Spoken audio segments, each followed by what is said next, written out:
Assalamualaikum warahmatullahi wabarakatuh. Perkenalkan, nama saya Sarmila, NIM 230501500004 dari kelas A Prodi Pendidikan Bahasa dan Sastra Indonesia. Pada video kali ini, saya akan menjelaskan tentang perubahan fonemis. Nah, perubahan fonemis yang akan saya bahas yaitu asimilasi dan disimilasi fonemis, penambahan fonem, metatesis, monoftongisasi, dan diftongisasi. Nah, langsung saja kita masuk ke pembahasan pertama, yaitu asimilasi. Asimilasi adalah perubahan dua bunyi yang tidak sama menjadi bunyi yang hampir sama. Hal ini disebabkan karena bunyi-bunyi bahasa itu diucapkan secara berurutan sehingga berpotensi untuk saling memengaruhi atau dipengaruhi. Contoh katanya yaitu Sabtu. Dalam bahasa Indonesia lazim diucapkan Sabtu. Terdengar bunyi B berubah menjadi bunyi P sebagai akibat dari pengaruh bunyi T. Asimilasi terbagi lagi menjadi 3, yaitu yang pertama asimilasi progresif. Asimilasi progresif adalah perubahan bunyi yang terletak di belakang bunyi yang mempengaruhinya. Yang kedua yaitu asimilasi regresif. Asimilasi regresif adalah bunyi yang diubah terletak di Yang kedua yaitu asimilasi regresif. Asimilasi regresif yaitu bunyi yang diubah terletak di depan bunyi yang memengaruhinya. Selanjutnya yaitu asimilasi resiprokal. Asimilasi resiprokal merupakan perubahan bunyi yang saling memengaruhi sehingga menjadi bunyi lain. Nah, perubahan fonemis selanjutnya yaitu disimilasi. Disimilasi adalah perubahan bunyi dari bunyi yang sama atau mirip menjadi bunyi yang tidak sama atau berbeda. Contohnya, kata belajar yang berasal dari bentuk dasar ajar yang ditambahkan imbuhan ber sehingga menghasilkan kata belajar.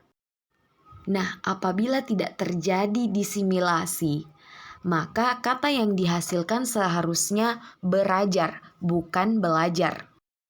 Namun, karena ada dua bunyi R, maka R yang pertama didisimilasikan menjadi L, sehingga menjadi kata belajar.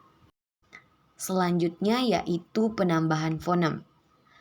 Penambahan fonem pada suatu kata pada umumnya berupa penambahan bunyi vokal. Penambahan ini dilakukan untuk kelancaran ucapan. Contohnya kata mengambil dari kata dasar ambil yang ditambahkan imbuhan men menjadi mengambil. Nah, apabila tidak ada proses penambahan fonem, maka kata yang dihasilkan sebenarnya bukan mengambil, tetapi menambil. Selanjutnya yaitu metatesis. Metatesis adalah proses pengubahan urutan fonem yang terdapat dalam suatu kata atau perubahan urutan bunyi fonemis pada suatu kata sehingga menjadi dua bentuk kata yang bersaing. Sebenarnya hanya ada beberapa kata saja yang mengalami metatesis ini. Contohnya, kata jalur yang mengalami metatesis menjadi lajur.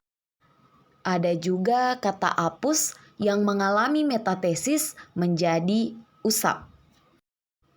Selanjutnya yaitu monoftongisasi. Monoftongisasi adalah perubahan dua bunyi vokal menjadi vokal tunggal. Misalnya kata ramai diucapkan menjadi rame. Kata petai diucapkan menjadi pete. Perubahan ini terjadi pada bunyi vokal rangkap AI atau ai ke bunyi vokal tunggal e. Contoh kata lain yaitu kata kalau menjadi kaloh. Monoftonisasi terjadi pada bunyi vokal rangkap au atau au menjadi bunyi vokal tunggal o. Selanjutnya yaitu diftonisasi. Diftonisasi adalah perubahan bunyi vokal tunggal menjadi bunyi vokal rangkap. Misalnya kata sentosa diucapkan menjadi sentausa. Perubahan yang terjadi di sini terdapat pada bunyi vokal tunggal o menjadi bunyi vokal rangkap au. Itulah tadi penjelasan singkat dari saya mengenai perubahan fonemis. Semoga video ini dapat bermanfaat bagi orang-orang yang menontonnya. Sekian, wassalamualaikum warahmatullahi wabarakatuh.